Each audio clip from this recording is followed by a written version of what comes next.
morning, everyone, and welcome to American Scouser's Morning Coffee or Tea with American Scouser. Wednesday morning, it's the more chill crew. I am back with my number one dad mug because it is a Wednesday. And number two, Gordo is here as always. What's going on? Not much. My Reckless coffee hasn't come in, like my monthly subscription hasn't come in yet. So I didn't want to do anything. So I got my mom mug, and it's a Liverpool mom Does mug. she know? I guess is the biggest. Hi, Mom. I'm number two dad. I'm mom today. Yeah, that can go so many wrong ways. But at least I like that you admitted to. Oh, I didn't Nice. even notice Yeah, that. yeah. Nice. Rocking the new American Scouser swag. Yes, is I very really love the comfortable. hat, by the way. So when I saw the hat, I was like, yes, I've got to get one now because I think that color combo is awesome. And the sweatshirt is very comfortable. Which one did you end up getting at the end? It's the one that you recommended. Oh, so it is the Bella one. I know John asked me too which one I would recommend, and I Yeah. always go, oh, everybody gathering around. And yes, if you want to get your own American Scouser swag, I'll dump the link in a few seconds over here in the conversation. And John is with us. I know he's waiting for his order for the swag. What's happening, man? Still, I'm fine, Tim. Still a little bit, still laughing. Still, okay, I guess. Very happy to join the mellow midweek crew after the disaster that was last weekend because everyone seems to think that it's the end of the world. So I could use this, cleansing session right now. Yeah, I did a couple of, a lot of ignoring, I would say, on social media, but then a little bit of a couple of snaps back and forth on a couple of people, and then just like move on because, yeah, it's like some of the ignorance on there is unbelievable. And there is the link, by the way, if you want to head on over. And more importantly, we're gonna have the Patreon thing kicking in the next few days over here, so we're gonna have some specialty contents for those subscribers over there. A lot of like goofy stuff involved. So if you're into the humor side of things, definitely you want to join on that side over there. Okay, let's see. Ryan says I'm fine. We're still solid. It's so cool. I mean, I don't know. It's just kind of like an overreaction. I think mainly because the way it happened, I assume. But then really, apart from Diaz's goal, what do we do entire first half to make you think we would win that game? And then I think we just got hope that, hey, we might be able to get away with this. And then we couldn't with that mistake. And I think that's what's the overall, or let me ask you, Excuse me. is that why the overall, like, Eeyore, like, oh, we're not going to win the league attitude going around? Is that like because we thought we could get away with it and we didn't? Well, it's our first loss in forever. I think that plays a big part. And I think the fact that some people forgot that you can actually lose a football game, it's perfectly possible. There are days where the ball is round, right? The ball can go anywhere. It can bounce the wrong way. It could bounce the right way. And I think Sunday was a big case where we didn't help ourselves, right? But we also had some bounces of the ball go our way, go against us, like with Van Dijk and Allison. With that third goal, deflecting off of Van Dijk, going through Allison's legs. It just wasn't our day, and that's fine. Again, it's a pretty good team there, pretty good press that we faced. So it's not like we lost to bottom tier team. Maybe that would incite more questions. And I think Kazi mentioned it in the post match. If we lose to Burnley, if we drop points to Burnley, it's a different conversation. But this is against a title rival in their home turf. So I wouldn't say it's ideal, but in the grand scheme of things, it's perfectly acceptable. I guess it happens, is what I'm trying to say. It happens, I guess. Yeah, that's the best way of putting it. I don't know. Like, see, that's a good question. Like, would it be any better, Gordo? Let's say we tied it away at Burnley, or we lost to Burnley away. You think there is more of a meltdown, less of a meltdown, just Luton. as melted? I mean, we tied at Luton. I don't think there was this big of a meltdown. So I think. But I don't think we had hopes then. See, that's different, I think. We were not teased down. We were like, oh, it's a rebuilding here. We're building you now we're like, have, what is the title? Like, you didn't have hopes we were going to beat Luton. I feel like we thought it was 3 points, right? I think there would have been a bigger meltdown. So I think it has everything to do with the fact that it's Arsenal, the fact that, it's a title rival. The fact that we had to watch them celebrate like they had won the league, um, I think that it stings a little bit more because it just brings everybody close together. But let's remember, Tottenham went off on that run in the beginning, right? They obviously got very lucky against us with some favorable calls. But then what did they lost 5 straight games in the Premier League after that? Yeah. And you ask anybody that's a neutral pundit, and they'll tell you that it's a 5-team race for the title right now. And Tottenham is number 5. So if they can still be considered in the title race after losing 5 straight games, or I think it was 4 straight games and a tie, or something ridiculous like that. It was like the next 5 games is like the first team in Premier League history to win the first 10 and then not win the next 5 or something like that. And if they're still considered to be in a title race, I think we just need to calm down just a little bit. Yeah, it's unnecessary panic. I just don't get it. I really don't. And some of the takes are like rip it all up, start all over again, kind of. It's just like, who does that? I just league don't is get it, done. Like man. league is done. Like, come on, guys. Yeah, the league is done. That was like a lot. Yeah. Sergi says he was trying to get past this, but you're bringing me back. And Sergi was one of the people in Discord who had was throwing the white flag, and we were trying to pull him off the ledge. We're like, come on, Sergi, get back here. Come on, get back inside. Hold Aaron. But Ryan says we're technically still on top. I mean, that's the thing. I don't know. You have all these people coming back, so let's talk a little bit about that. I guess the biggest news, and probably something that we really missed, is the fact that we did not have Szoboszlai in this game. Your boy Gravenberg's stock is at an all-time low. So yeah, I called you out on the Monday podcast. I didn't see the Monday podcast, but you know what? From the comments too. I had to from the comments. I wasn't even on the pod. Yeah, deserved. So we're going to be missing Szoboszlai, and I'm assuming Gordo. This is pretty much a case of he came back too early, or we rushed him too early, just because of the hamstring thing again. Yeah, and it is like the hamstring. That's what ended my college career, was the hamstring, because I felt that it was my senior year and I didn't want to miss out, and I pushed myself too soon, and then I ended up missing the second half of the season, the entire second half of the season, because it went from a little pull to a tear, and it ruined my season. So hamstrings are very difficult, especially for a midfield player who plays very centrally, can attack and defend. Your whole gameplay is changing speed and changing direction constantly, and also sticking your leg in at tackles. And so your hamstrings are always in effect. And I think that this may have been a case of, he may have been feeling it, but his body wasn't. Yeah, I think that when I heard he was, first of all, it was really mysterious that he suddenly and he was gone and nobody knew what it was for a while. So that was kind of odd. And honestly, my initial thought was maybe something personal happened, death in the family or something like that it didn't get out, something back in Hungary. That was my thought, because we didn't hear anything about injury initially. And then this comes out, and my first reaction is because it's a hamstring too. And this is what I'm exactly afraid of with Mo. And we got to make sure we take our time for him to come back, because you do not want to rush somebody back in from a muscle injury. I wasn't as concerned about, for example, Robertson. He could be just rusty, but at least it wasn't like a muscle injury he was coming from and stuff. So, looking at those fixtures, John, aside from the cup final, let's say, it's not a bad run of games to miss. No, it's not. Obviously the cup final speaks for itself, and we do have kind of a bit of options to cover that right side. Elliott, it's been a bit shaky last few games, but he can still step it up when it needs to. The only difficult one I could possibly see there could be Brentford. Granted, all these teams could give us a good game if we're not prepared. But obviously, if you're looking at things on paper, we should be getting maximum points out of every fixture.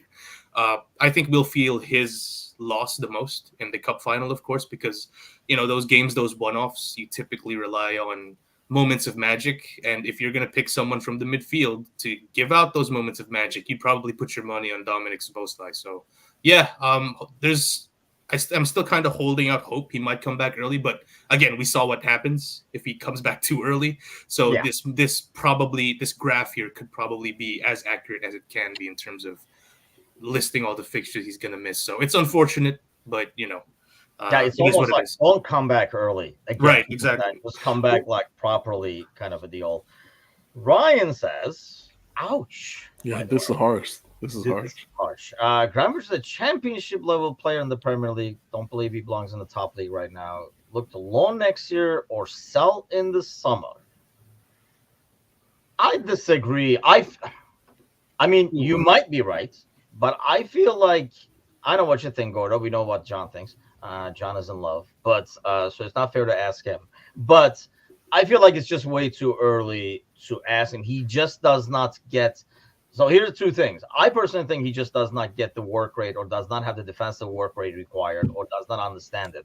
It just reminds me of watching Jones 2 years ago, where there's sparks, but then you're like, dude, what are you doing over there? Kind of like losing the ball in bad spots and not a lot of defensive work.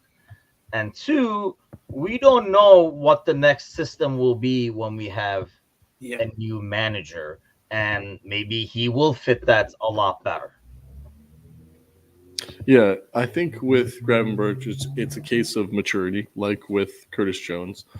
There's a sense that, like, when you're that young and you've produced for other teams, you come in and you see the hype and you get into the hype of what's been thrown at you. He had a couple of good games at the start, but I think it's more of a case of, you get that energy, the crowd, it's kind of exciting.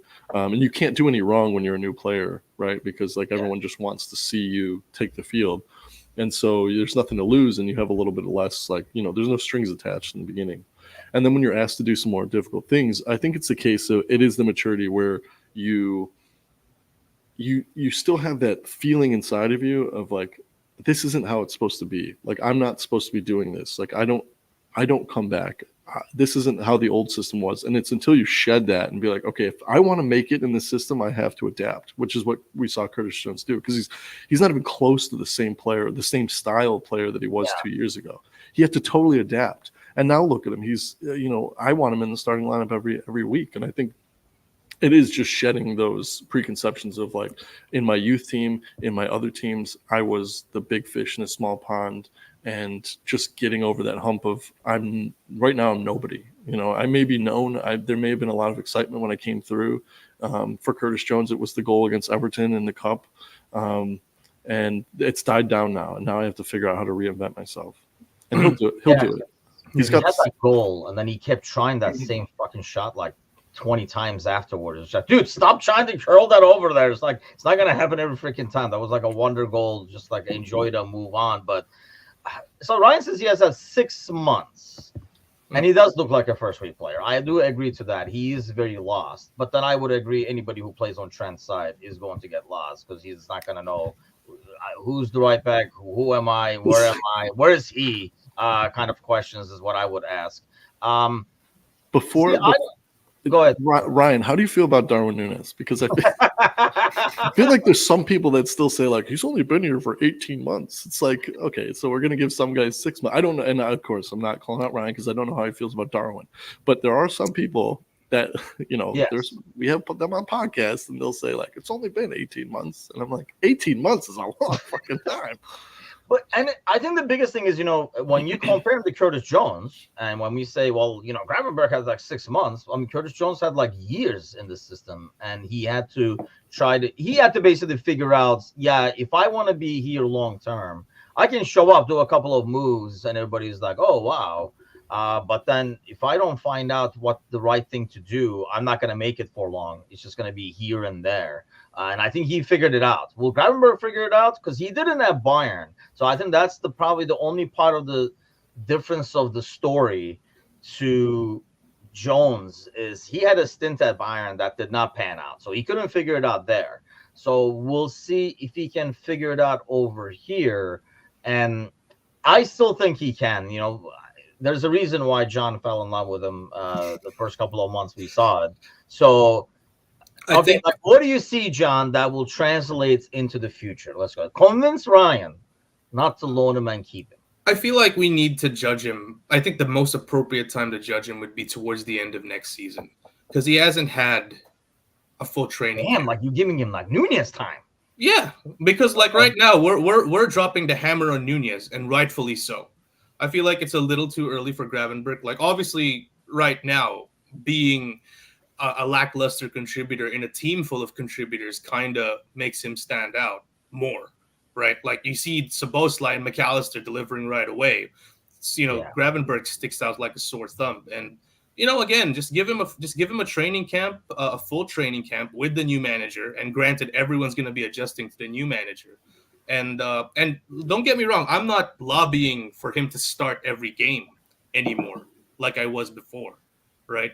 I see him more as a bench option because let's be real, he still adds a different dimension, which is his dribbling and his directness to the game. It could be a situational kind of deal, but yeah, in terms of loaning him out or outright selling him, I think that's a little too soon to do that. Give him time. As with Nunez, we did give him time. Right now, we're kind of seeing the dividends. No matter how he is still polarizing, but we are still seeing a bit of the dividends come back in. So yeah, with Gravenberg, kind of the same. Wait until towards the end of next season. If it's not, then if nothing's going, then we could loan him or sell him.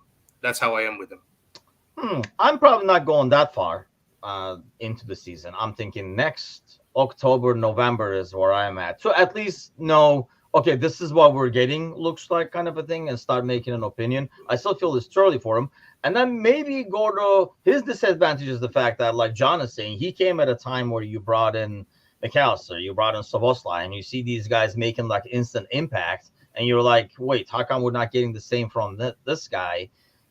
Maybe if he came on when everybody was bored of the boring midfield, that was like all industry and then not a lot of flash, a lot of people would be like, why don't we put Gravenberg in and stuff like that a lot more? Whereas now you do have a lot more creativity and, action out of that midfield. So he feels not as, I guess, requested. I don't know if that's the right word, but. What is it? It is that case because, like John he said earlier, we've got this great plug-and-play system, which Klopp has never tried because I don't think we had the depth for it. But like every time we put somebody in and it's like, hey, we're still firing on all cylinders. And he's the only piece that when it comes in, it doesn't seem to work. Like everywhere else, it's like, Gomez could be a goalie, for God's sakes, the way this season's going, and it'll still, like, all the pieces are working. He's got this great little system going where he can just basically close his eyes and pick names out of a hat, and the team goes out and performs.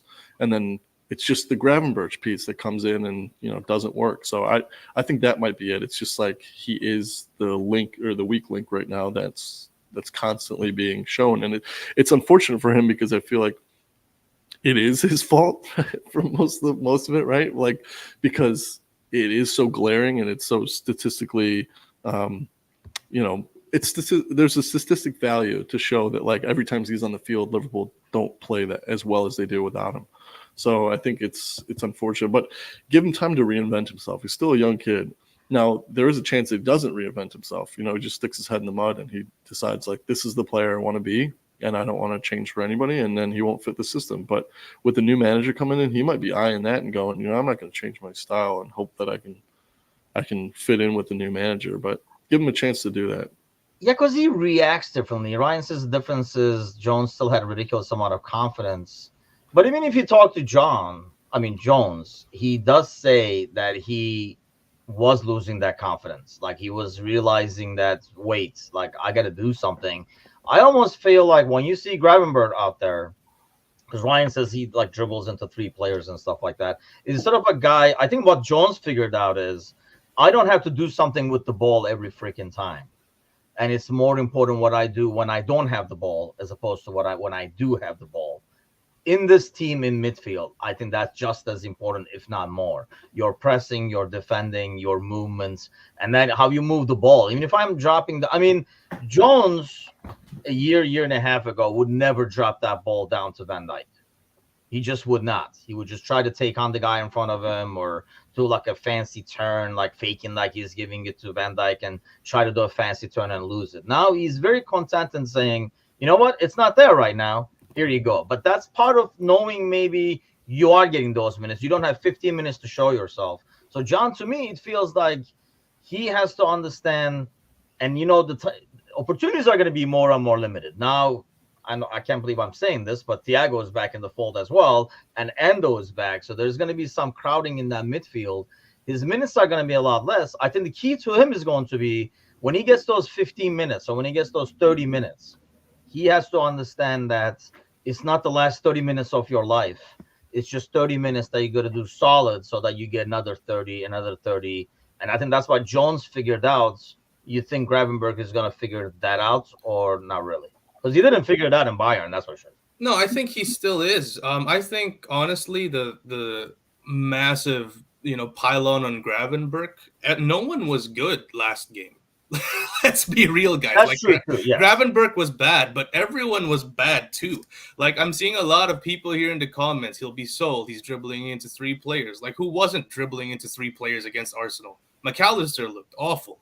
Yeah. Van Dijk looked awful. Jota, Diaz, they all looked awful. Like, I'm not saying Gravenberg is an excellent player right now. He's the player out of form. But if we're using the Arsenal game to pile on him, like, come on, guys. Listen, we gave Jones a chance, and he delivered.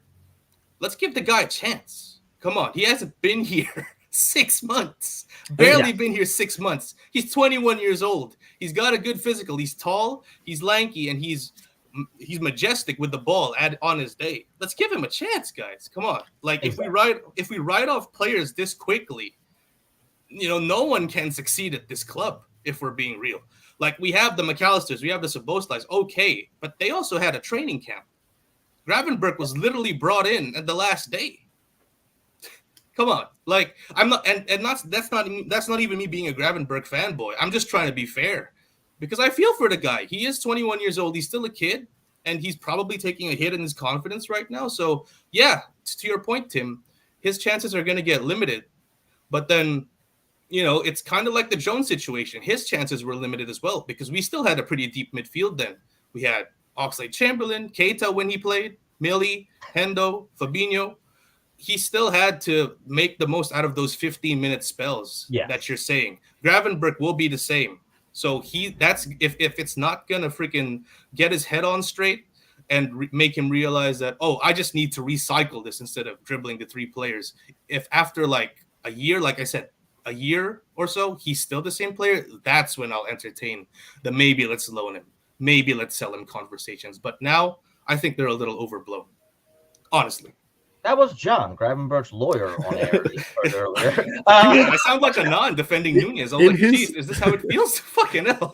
In his alone out there, just in the wilderness, screaming. Right, I'm just like here with my shield, defending my boy. No, I agree. Even Sergi agrees with you. So you got to figure there's something going on there. Sergi was on the ledge the other day, so that's Ryan is not buying it. I don't know. Like I agree that it's too early. Go ahead, Gordon. No, in his defense, there was one player. He wasn't the worst. The one player that looked more clueless on the ball than him was Thiago. So, right. Oh, Diaz at right back.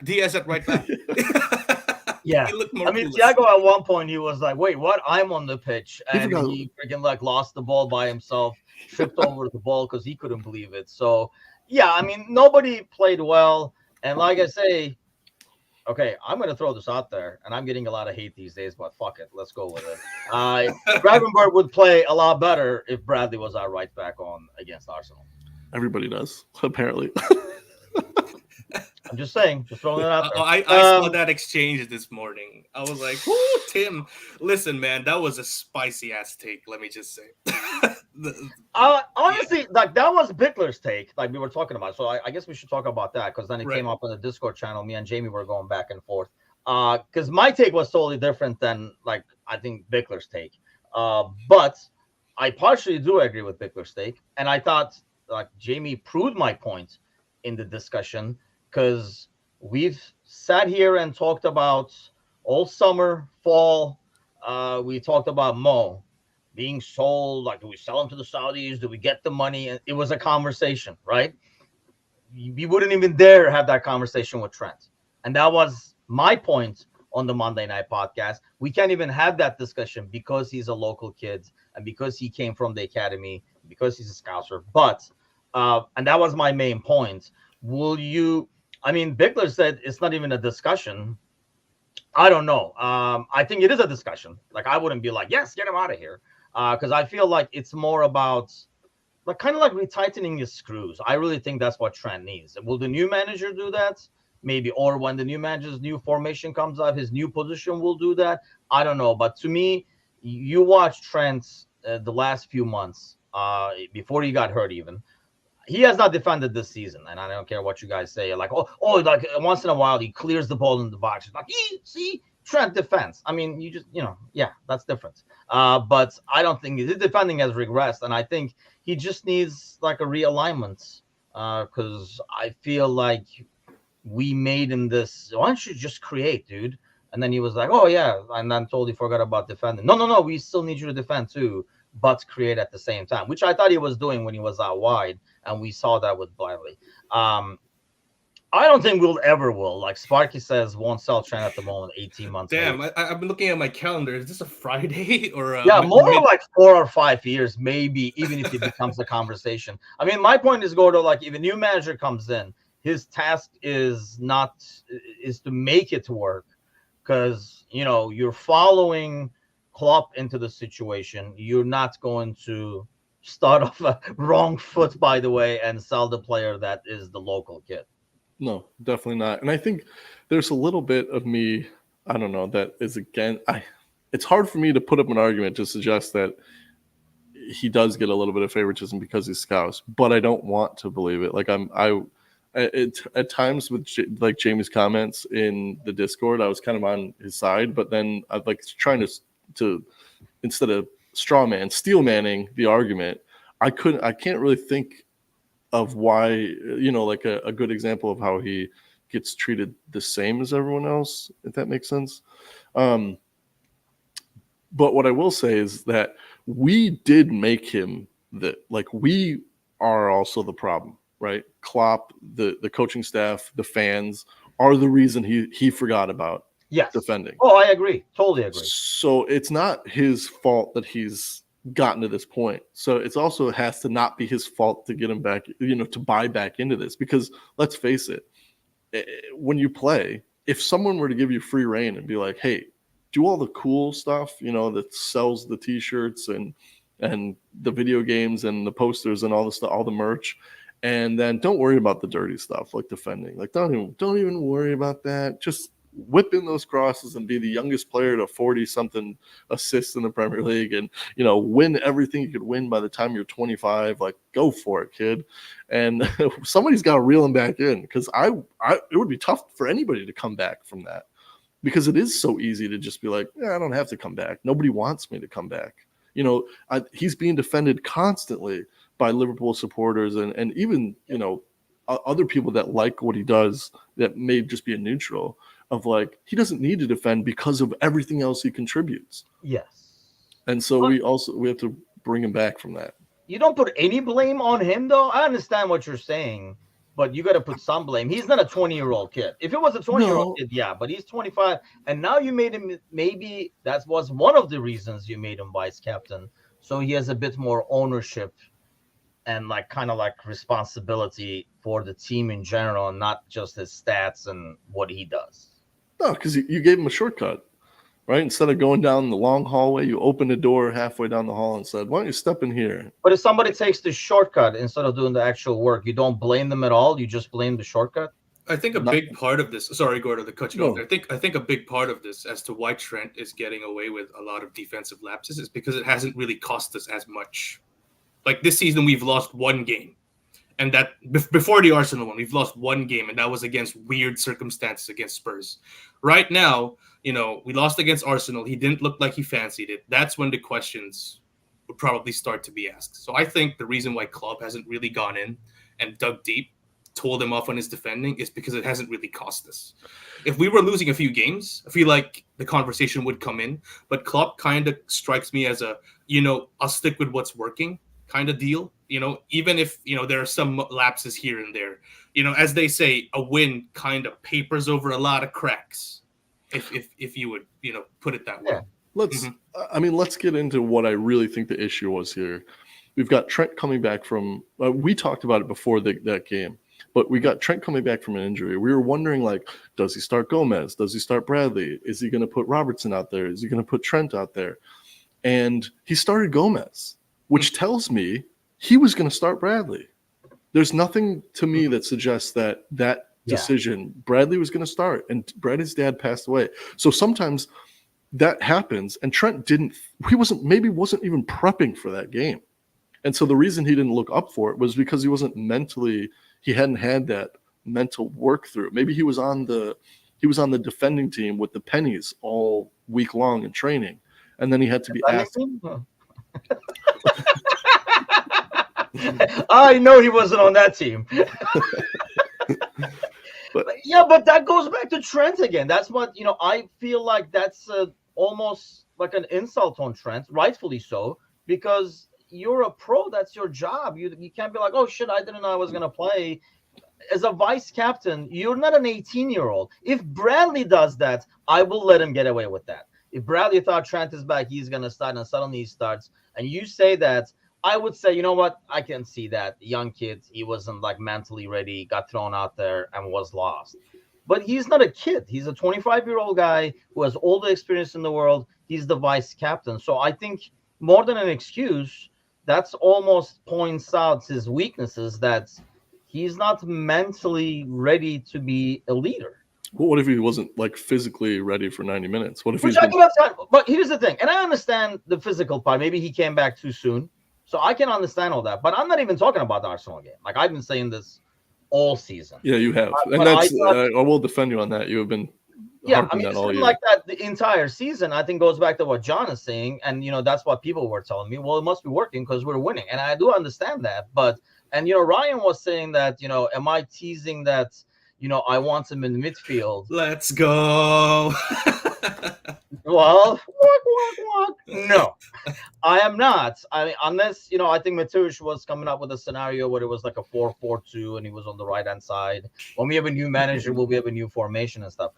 I personally think we need to go back to him as the wider right back, and then have, obviously that was the problem, right? Gravenberg was not the guy.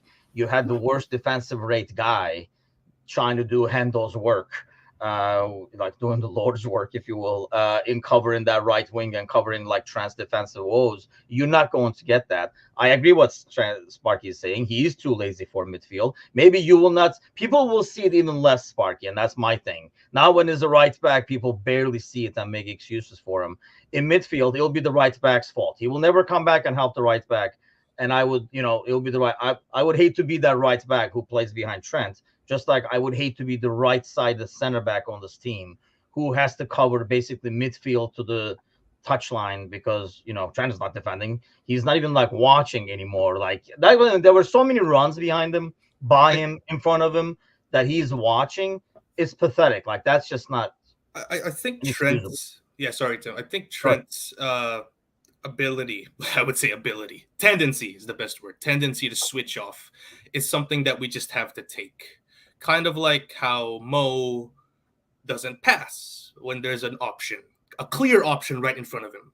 It's a negative in his game that could potentially cost us a few points there. It's a massive bad habit, right? But at this point, like you said, he's 25. He's probably not gonna change any of these habits. I feel like it's just something that we have to take. Because he was not this bad. I feel like it goes back to what Gordo was saying. We've created this monster. Right, exactly. So that's why we have to take it. If that makes sense. But you can't keep giving the shit to addict once and the thing is that's what I'm saying. It's addicting, right? The thing is, I feel like sugar. I feel like it's preferential how you are as a football fan, what you value more. Like I would assume, Tim, like you value defensive work a lot. Right, there are some fans out there who probably defend Trent that value the highlight passes more, or the cross that creates the goal more, rather than his defense, his work at the back, right? So, Gordo, I don't know about you, but, for me, kind of like, again, using a basketball analogy, there are some players who are so good on the offensive end that can't defend a traffic cone, but then they're always closing games. They're always there to take the last shot. They're always somehow there, in the last stop. I feel like Trent is kind of that kind of like not a 1-to-1 comparison, like a Steph Curry. Steph can't defend. Let's be real. Let's be real. But his offensive game is just generational. And with what you see from Trent on that position, is pretty generational. Which is why I feel like Klopp kind of is like, yeah, his defense is pretty suspect, but what he gives, it just outweighs it considerably. Which I understand, and that's Yeah. fair. But then that's on Klopp to put somebody there to do Hendo's work. And that wasn't Gravenberg at all. It was probably normally going to be a Szoboszlai, and I don't know. That's what we'll talk about next. Probably like, is it going to be McAllister with Endo back and Thiago? It's definitely not Thiago. I don't know if like it's McAllister or you put Jones to the other side, the side he's not used to. By the way, can I just point out over here? Sparky is selling him to Madrid. Ryan is already selling him, getting quotes and stuff like that. Where the hell were you guys when I was battling the cause on Discord is what I want to know. Because all you guys are on Discord, damn it. So everybody let me hang out to dry over. Here's the one thing I will say. How long have we been looking for a replacement right back? And now we finally have someone we're confident in, and now we're like, ship the guy who was in here. It's like, we have two players. We have two players as well, Gomez and Bradley. Yeah, but that's right back. And I don't know if I'm sold on Bradley yet. I mean, we saw some like great stuff, but I don't know, man. I'm kind of like exactly. paranoid.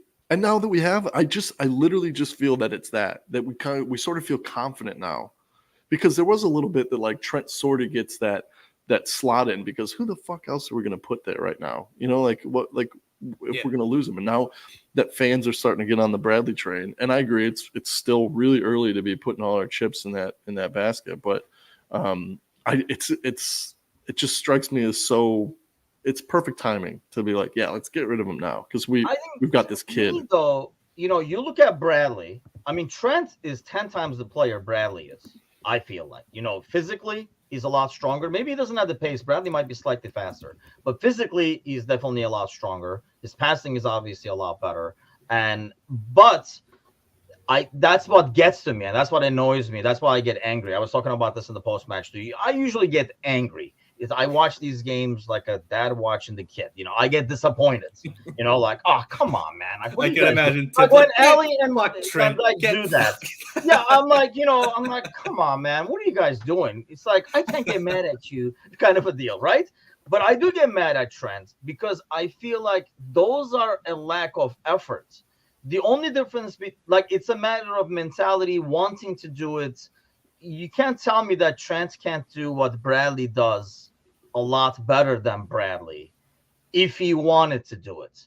If he wanted to, Bradley stayed wide, went back up and down that touchline, still did the passing and everything like that, but did a lot of defending. You can't tell me that Trent can do that.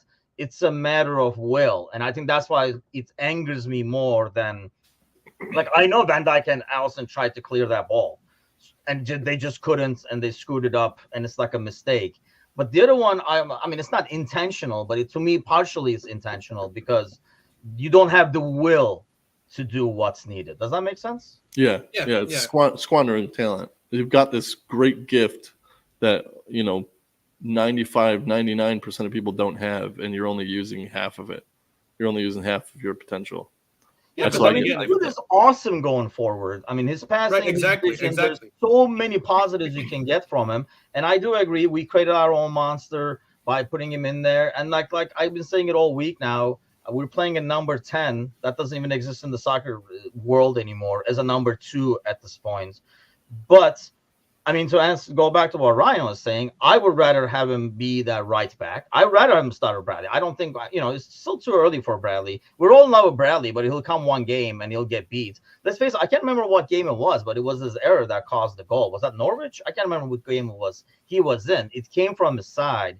He got he overplayed it. Maybe it was the Chelsea game, actually. I can't remember, but he overplayed Mudryk, I think, if I remember right. But anyhow, I still would like Trent to start at that right back, but be actually right back, and he's still going to have the defensive walls. He had this 3 years ago. He was never like the top defender, but the effort was there. But you need the right midfielder to kind of cover that area. So which brings me to our next question, John. What is the new midfield for those fixtures we looked at? This dude is back in action. Is he instantly back in the mix? Thiago is in the mix. What is your trio for midfield, for example, against Burnley? McAllister, Alexander, Arnold, Jones. I'm kidding. I'm kidding. I'm kidding. It's Endo, McAllister, Endo as the 6, McAllister taking Szoboszlai's position, and Jones on the left. I think that's pretty much everyone's best midfield, I would assume, as of now. Elliott hasn't been, at the races lately, but then that doesn't mean he won't change it. Maybe he's just tired. Maybe he's just exhausted from having to play, right back. Right midfield frequently when Szoboszlai and the rest were out. So, yeah, it's Endo, McAllister, and Jones for me. I think Maka being pushed forward is always what we've wanted, and now this is the chance, right? Whether it's right or left, I feel like he's going to do a good job there. So, Endo coming back is big as well in terms of defending our back line and playing the safer option. As much as McAllister has improved in that position, he still plays the risky pass here and there, plays the risky dribble here and there. We saw it against Arsenal. So a true DM definitely coming back. Endo is a godsend. Yeah, I think so too. I mean, here's the thing. We talked about Maka, and I was like, I think it was a couple of weeks ago after listening to Klopp post match, I was like, no, man, he is so this must have been a month ago because before it was the Klopp news. He mentioned about him being the ideal number 6 and stuff like that, and I was like, man, this is not a temporary thing for the time being. He's thinking of making him a 6 long term, but then he said he's not staying long term, so now we don't know where we go from there. By the way, this doesn't. I couldn't disagree with this more. And that's kind of like two sentences within each other. I don't see Trent trying, but then he turns off in games are contradicting statements, because when you turn off, you're not trying. And I'm not talking for Gomez. Gomez, you can fall asleep. You can get caught ball watching, right? And have somebody run behind you. That happens.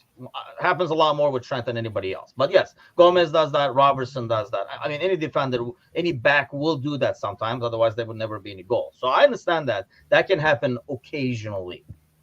If the guy is cutting in on you, if your winger is cutting in on you around the midfield, and you're out of the equation for the next 45 seconds, that's not trying. Because every time Martinelli did a cut, Trent just was like, oh, shit, damn, I didn't get it. And then he would stop. Like, literally would stop. Better luck next time. Game, he would fucking jog back. He doesn't even sprint back to if you're a right back, you get beat, your center back comes over, right? He slides over, or the midfielder slides over. So either way, you're slowing that winger down because now there's somebody on him. You sprint back, so now you're back in position again. You're in front of your guy, right? And that guy can slide back to his position or cover the midfielder cutting in.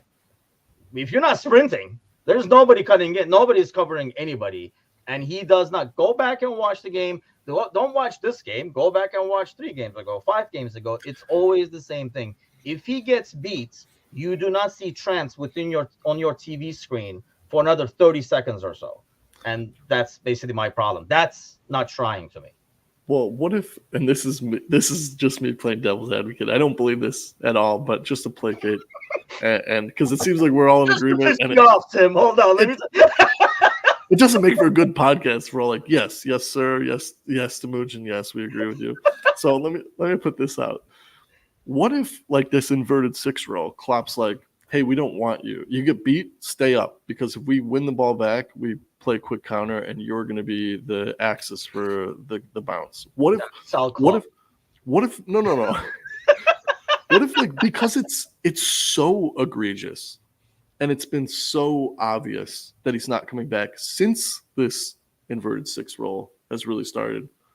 What if that's the game plan? What if it is you get beat, stay out. We don't want you sprinting back because we need you to bounce the counter. I don't know. I'm just, like I said, I'm just throwing it out here. But it is so egregious that it might be. It's not something I feel you can get away with. If I'm in that meeting and I'm the right center back, I'd be like, wait, what? So who's coming on my side? Like, nobody's coming on my side? I don't. To me, it just seems like you can't get away with not defending as a defender for so long in a title chasing Premier League side for it not to be a tactic. I don't know. Maybe I'll add to the devil's advocate-ness here. If you put Trent in midfield, doesn't that make him, not the last line, right? If we have a competent right back there and he puts like a half-assed effort, couldn't we theoretically get away with it more since he's not the last line of defense? Right now, we actually do get away with it more often than not, and that's him being the last line of defense. But he's not the last line of defense. Well, sometimes he is. I see what you're saying. Okay, Yeah, so right. Yeah, if they play this game, that's like saying, what if they're telling Nunes to hit the post so we get the rebounds? We don't know. Like, it's possible. I don't think it's what's happening. Maybe. But it's Yeah, possible. my point is He's my really point fucking is- good at following directions. Though. Right. But my Because- point is, I feel like he could get away with his half-assery if you put him in a more advanced position. Oh, dude, Whether if that's I'm a an number 8 and I see Trent in midfield, I'm like, this is going to be my day. Because any run I make into that box, nobody's going to be Oh, Trent. no. And Ryan said putting a CDM as the last line. I'm not putting him as a CDM. I'm putting him as an 8. It's a Boslai's position. Yeah, because I think, part of the reason that we had such a bad game was because I don't really think anyone had a bad, like overall bad game. I really think that Arteta got his tactics right. They were overrunning McAllister. It wasn't a case that he was having a bad day. It's one guy cannot cover 3 people. And part of it I felt was the change in tactics of like Trent coming in and basically bringing more players into the center of the field that overran McAllister, and we just couldn't cope with it. And so if you eliminate Trent from that, and already he's in the midfield, so he's not going to drag another player in. He's not going to I know Timuch has made this point so many times. It's like, if you already don't come back and then we're like, hey, go further up the field, then you're definitely never coming back. But like, Just give him it's a folding chair up there, and then he'll just like put it in front of the box, open it up, and then just like, but for what John said, you're getting exposed less. The further up the field, it's like, okay, you can make those because he doesn't not defend. but you're now losing your rights back pushing forward. Like, you're not going to have Bradley run up because Trent's not coming behind him. So who's covering that side? Nobody. There's nobody there. It's all wide open now. And that's why I'm against the midfield thing. Unless I think this kid can do it better than a lot of players out there, right back and midfield. It's a point of wanting, which is why I'm more angry than anything. I think it's a more of wants and commitment than anything else. Like, you can't tell me he can't run.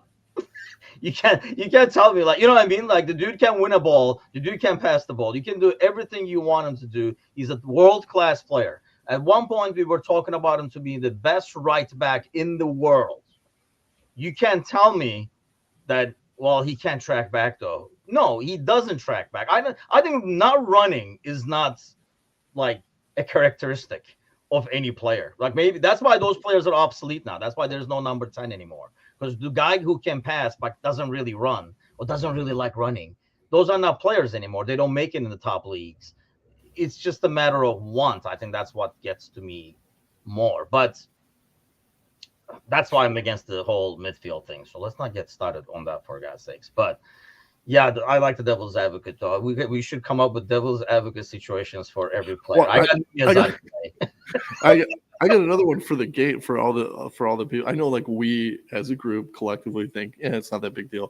I'll play devil's advocate for that and say that it is a really big deal that we drop points against Arsenal. If you want, I can open up that can of worms. Oh boy, you're gonna get Sir Z dangling off the ledge again. Like, how many times have we lost the league by 1 or 2 points? Right? Here we go. How many times? Pouring the gasoline in there. Yeah, for the faint of heart, this is your chance to check out now before we get into some really deep shit that's gonna make you question. Oh, we should have come up with one for Gravenberg. Sorry? Instead of throwing him under the bus and like bashing his head and selling him, loaning him everywhere, we should have come up with like devil's advocate for Gravenberg. He's a kid. He needs more time. That's and I still stand by that his upside is pretty much up there with Szoboszlai's. I thought we were trying to come up with like tactical devil's advocate things. Yeah, Klopp says, when you get the ball, Gravenberg, just kind of be a little dive in, man. That's more of a conspiracy. have an internal battle with yourself of whether you should turn around and play the easy pass or take 4 people on, and in that space of time, lose the ball before you make a decision. Let's do that. That's the tactic. Ryan is putting, I'm not agreeing with anything with Ryan this morning. We might have to switch the food at the end so we can agree on something. But Endo and Mac at the 6. See, can't believe I'm saying that about Mac, but he really grew into the position, says Ryan. I think the common theme is Bradley was playing those games, and he had a wide person on the right he could pass to, which he did not in the Arsenal game. We suddenly saw a Mac. I mean, obviously Arsenal is a lot better team and they have a strong midfield, but we suddenly saw the same Mac that we saw maybe earlier in the season, who was getting caught on the ball, because there's only one option. And people know that. I mean, go back to what Gordo is saying. The tactics know that there is no wide right.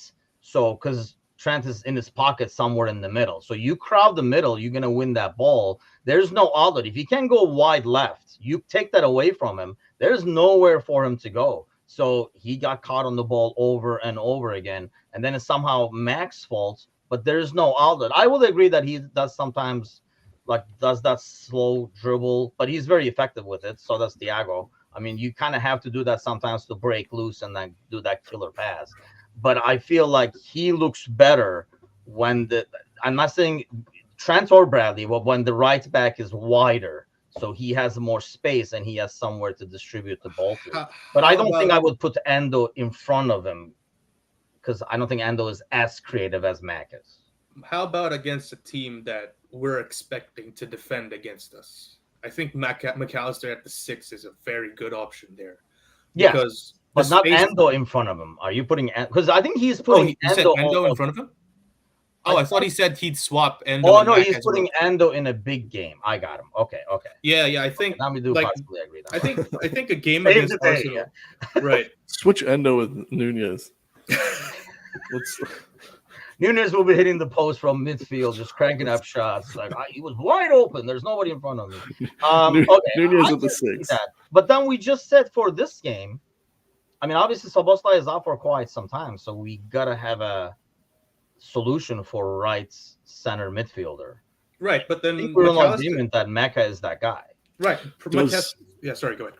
Does Elliott get some redemption? Is this Elliott's redemption saga? Because now there's a place for him to slot in, because he's been starting to get unfavorable for Klopp. It seems like he's picking him less and less and using him less minutes. So is this his chance to step back in and prove something? Because at the beginning of the season, it was like Elliott, Jones were like two of the first names on with McAllister. And we were like, whoa, Szoboszlai started really hot, and then he kind of wasn't getting picked as much. And then, Elliott started going off the boil. So is this his redemption arc because he's got a place to slot back in? I mean, that's fair. That was a kick in the balls, right, John? I mean, for your boy Gravenberch to start over him based on performances and based on what has happened in the past. But then we kind of gave that at the time to physicality and stuff like that. But like this whole game against Burnley, that was advocate of the day. But against Burnley, I can see what Gordo is saying, and maybe it's too soon for Endo. Mind you, it's not like he was on vacation. He was playing. He's pretty sharp. But maybe ease him back in.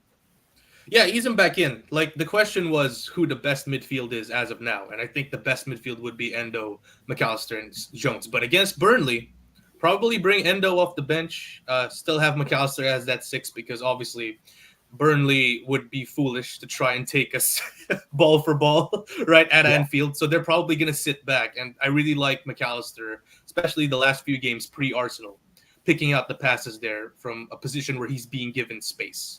And, we actually have a like-for-like replacement now with Thiago. So I really like how we're going to set up against teams that are going to defend against us. It's the teams that are aggressive, like Arsenal, like a Man City, that would try and press us and enforce their will, that kind of worry me. But thankfully, the schedule right now, with the exception of the Cup final, is a little bit, again, in theory, more favorable. So, against Burnley, McAllister, Elliott, Jones would probably be the way to go, at least for me. I don't know if Ryan's keyboard is stuck or something like that, but this is only right now, so I don't know. Like, you got control of his keyboard? What the hell is going on over here? Sir Z would say I do. John's pseudonym is Ryan Thompson. That's what he's just like texting. My hands are right here, people. I'm not typing. Yes, I mean, you haven't gotten the totally John ever since you did that. So I don't know. Maybe there is something to it. I think Elliot has become the new Firmino, and Klopp is taking him out that Elliot won't be knocking on Klopp's door demanding to play. You know what? I think that's a good point. What do you guys think? Be careful. Be very careful, Ryan. He drank the juice. He drank the juice. The jinx Next thing you know, Ryan's going to be buying a Gravenberg kit, like I did. You're going to a very bad love affair with that. I got some stock to unload if you want to. I bought so much. You guys can own it with John together. No, I mean, he's freaking like loaning him out already. So there's no. By the way, let's talk about that a little bit. Elliot's point is good. I know we're almost out for time. I mean, we're never out for time. We could be here for 6 hours, I guess.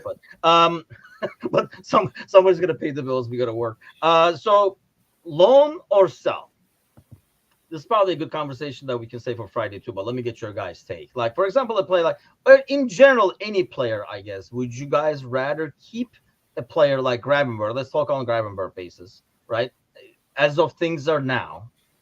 I mean, my answer is clear, but would you rather like loan a guy, keep a guy, sell a guy in his situation where could be really good, could be a bust, maybe he just needs some other time, blah, blah, blah. Like, where do you guys stay? Goda, let's start with you. A guy like Gravenberg, do you agree with like possibly loaning him?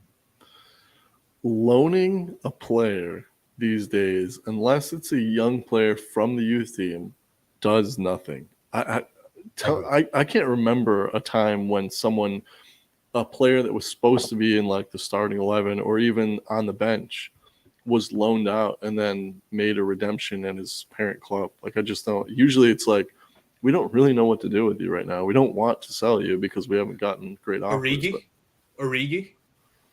Origi's the exception because he came back. Most players that were loaned out like him would not have come back and accepted the role that he accepted. And to be frank, I feel like Origi couldn't be loaned out because nobody wanted him. Right, yeah. Because he was at Wolfsburg. He like did not do very well at Wolfsburg at all. Yeah. And I'm pretty sure wasn't it his loan was recalled. He got loaned twice, I think. Because it was only halfway, right? Yeah, so it might be. But I think he was an ideal guy in terms of being okay with this situation.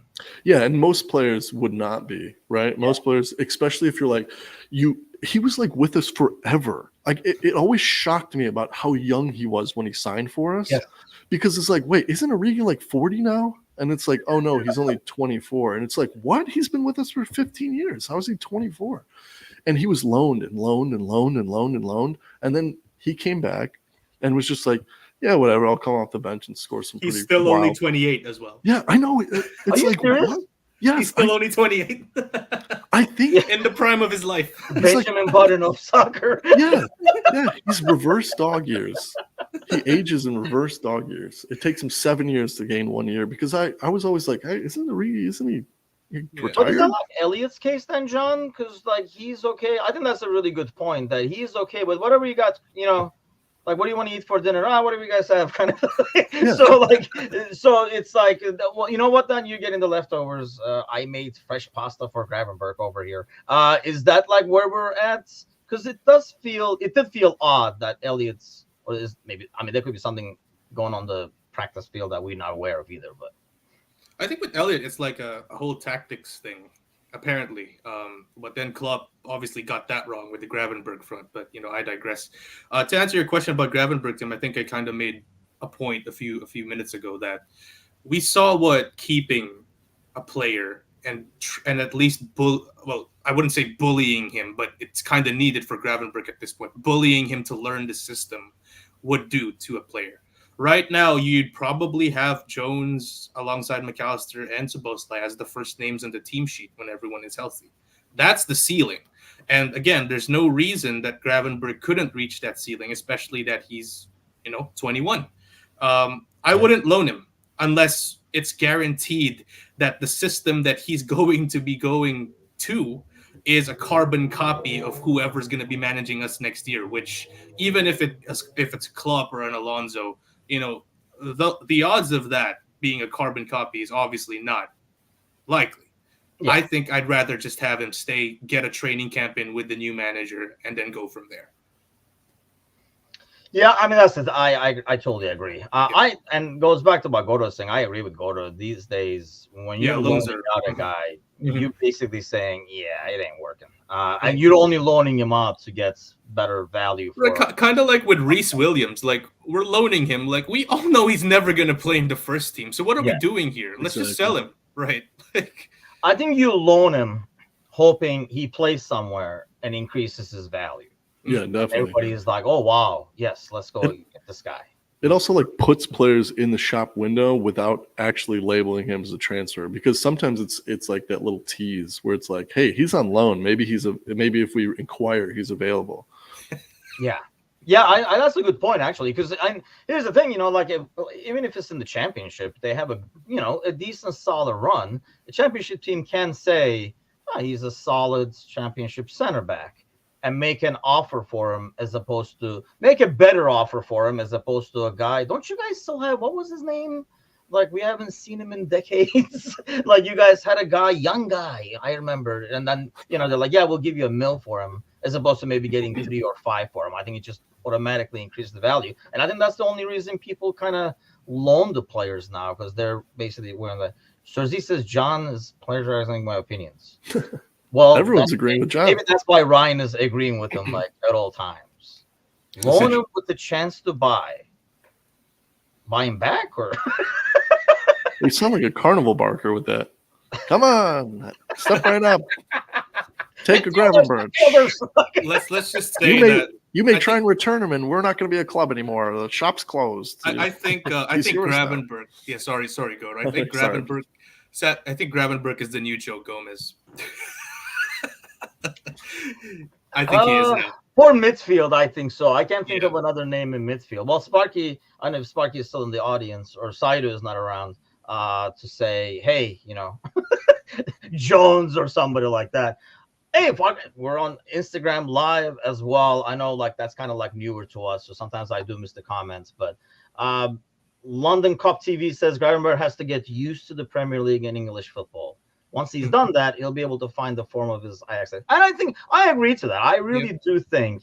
Thanks, by the way, London Cup. I mean, I do agree to that because he just needs time. He just needs an off season. And then if we're still having the same conversation next, I don't know, November, then okay, yeah. You had an off season. What's your excuse now? Kind of an ordeal, but.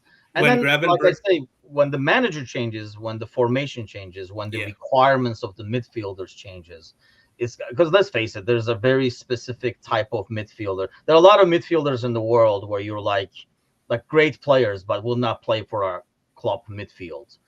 Whereas that might change next year. What we're looking for in a midfielder might change, and John's dreams might come true, and Trent might be when Gravenberg works out. When Gravenberg works out, I will be there, people. I will be there. Heads up. I'm worried now.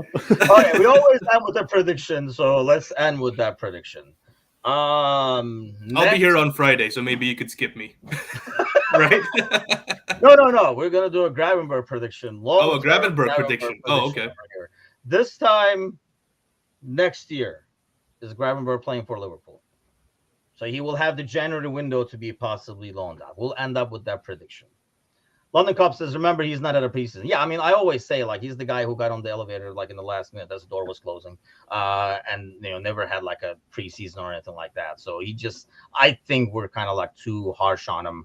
And then I would pity any midfielder playing on Trent's side. Anybody playing on the right-hand side, I would pity. Because they have to run 3 times as much. Is he with us February 7th next year, people? Is Gravenberg a player in this lineup? Yeah. Yes, and I will be there. What, in the line, in the starting lineup, or just on the team? In the squad. Let's go with the squad. I think that's he's in the squad. I agree too. I think he'll be in the squad as well. London Cup says Alonso plays a 3-5-2. Does he? I know, like everybody's watching a lot more Bayer Leverkusen than we ever had. Yeah, everyone's a Bayer Leverkusen Yeah. connoisseur nowadays. Yeah. Yeah. I watch every game. I wouldn't mind that, but knowing our team and knowing our health of center backs, we better have like 10 center backs in the squad, just in case. And you need a certain type of. I mean, I think all the center backs in the squad right now, including Gomez, would fit that 3, right? Has the pace and stuff like that, good on the ball, will fit that. And then, hey, see, you just found the spot for Trent to be a right wing back, which there are a lot of right wing backs who never come back. So that kind of like fits his profile, and he can still be out wide whipping those balls. And hey, maybe we have found a scenario. But we have also exceeded an hour by a lot. So let's wrap the show up. Thanks a lot to all those following, commenting on Instagram, Facebook, YouTube. Do not forget to subscribe to our YouTube channel, American Scouser TV over there. And then we will be back actually tonight with the Premier League panel. Mecca is hosting the festivities, so that should be interesting. And a lot of donuts should be involved. So he will be, I know he's going to have Fulham and Villa for sure. And I think Newcastle as well represented, along with obviously us on that panel show. But I will be back myself Friday morning with John over here, the Gravenberg fanboy, and Anan. I saw Anan will be unbearable because Thiago is back. I forget who did it, but somebody called him QAnon, and I almost just pissed myself. Yes, he will be here as well, so that should be within itself. But hey, thanks as always for those following us. Appreciate the support. Please keep subscribe, hit all those subscribe buttons and stuff like that. That should be down there somewhere. And I will see you guys Friday. Take care.